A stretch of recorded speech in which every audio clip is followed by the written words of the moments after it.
warahmatullahi wabarakatuh. Hello everyone, my name is Ranti Marti. I'm number 3. Today the lesson is cross-cultural understanding. I will explain the topic is General American Values. Well, this General American Values atau budaya Amerika telah diperkaya oleh nilai-nilai dan sistem kepercayaan dari hampir setiap bagian dunia. Akibatnya, tidak mungkin komprehensif, namun demikian, beberapa dipilih nilai adalah inti dari sistem nilai Amerika. Well, this is freedom or kebebasan adalah dibentuk oleh keyakinan para founding father bahwa semua orang adalah sama dan bahwa peran pemerintah adalah untuk melindungi masing-masing hak-hak dasar seseorang yang tidak dapat dicabut. Konstitusi as Bill of Rights menjamin hak-hak individu termasuk tertentu untuk kebebasan berbicara, dan beragama. Tidak ada satupun gereja mendominasi atau mengontrol di as ada perbedaan agama. So this is individualism atau individualisme. Individualisme yaitu gagasan orang Amerika tentang kebebasan berfokus pada individu. Dan individualisme memiliki agar filosofis yang kuat di Amerika. Thomas Jefferson percaya bahwa identitas individu yang bebas harus dianggap suci dan bahwa martabat dan integritasnya tidak boleh dianggar.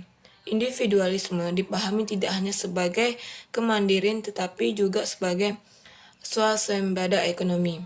Telah menjadi tema sentral di sejarah Amerika. Ini selanjutnya punctuality atau ketepatan waktu.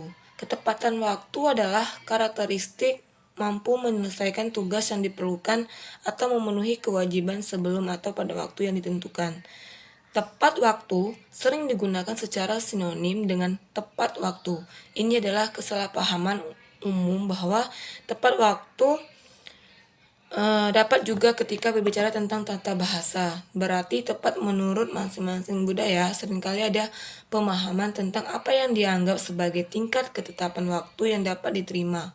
Biasanya, sedikit keterlambatan dapat diterima. Ini biasanya sekitar 10 atau 15 menit dalam budaya barat. Well, voluntarism atau kesukarelawanan umumnya dianggap sebagai kegiatan altruistik dan dimaksudkan untuk memajukan atau meningkatkan kualitas manusia dari hidup, yang pada gilirannya menghasilkan perasaan harga diri dan rasa hormat. Tetapi tidak ada keuntungan finansial. Kesukarelawanan juga terkenal dengan pengembangan keterampilan sosialisasi dan kesenangan.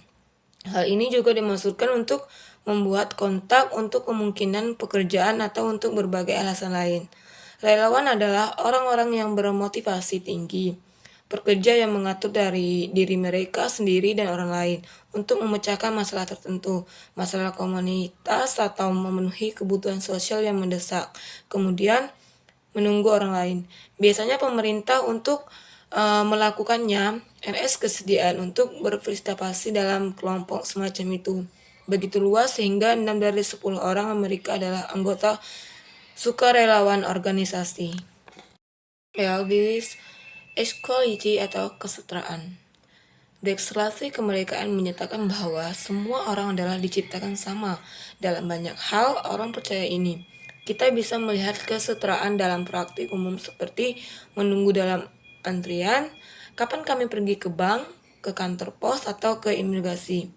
Kami akan diminta untuk mengambil nomor dan menunggu. Terlepas dari bagaimana penting atau sepele kebutuhan kita adalah, kita akan diperlakukan seperti semua orang lain. Datang pertama dapat dilayani. Well, this is equality atau kesetaraan. Deklarasi kemerdekaan menyatakan bahwa semua orang adalah diciptakan sama. Dalam banyak hal, orang dapat percaya ini. Kita bisa melihat kesetaraan dalam praktik umum seperti menunggu dalam antrian, kapan kami pergi ke bank, ke kantor pos, atau ke imigrasi. Kami akan diminta untuk mengambil nomor dan menunggu. Terlepas dari bagaimana penting atau sepele, kebutuhan kita adalah kita akan diperlakukan seperti semua orang lain. Pertama dilayani oleh pihak tersebut. Next, idealizing what is practical or mengidealisasikan apa yang praktis. Banyak sejarawan percaya bahwa sebagian besar kepercayaan dan nilai-nilai yang khas Amerika muncul di dalam konteks pengalaman pembatasan. Bertahan hidup di hutan bentara paling baik dicapai oleh individualis yang kuat. Baiklah, yaitu selanjutnya mobility atau mobilitas. Sebagai bangsa imigran, Amerika telah bagi dari awal asumsi bahwa solusi praktis untuk masalah adalah untuk pindah ke tempat lain dan membuat awal yang baru. Mobilitas di Amerika bukanlah tanda tanpa ujian, tapi organisme bergerak dari satu tempat ke tempat lain adalah praktik yang umum dan diterima sehingga kebanyakan orang Amerika menerima begitu saja bahwa mereka dapat tinggal 4 atau 5 kota selama hidup mereka. Orang Amerika benci merasa bahwa membeli rumah bisa melumpuhkan mereka selamanya. Proses atau kemajuan. Hal ini terkait dengan gagasan kebebasan adalah cita-cita kemajuan. Kemajuan bangsa diukur dengan penjinakan perbatasan dan ekspansi industri. Keinginan untuk kemajuan dengan memanfaatkan peluang adalah penting untuk orang Amerika. Dalam masyarakat imigran ini kemajuan secara pribadi diukur sebagai kemajuan keluarga dari generasi ke generasi. Okay everyone, that's all I can for today. Thank you for your attention. Assalamualaikum warahmatullahi wabarakatuh.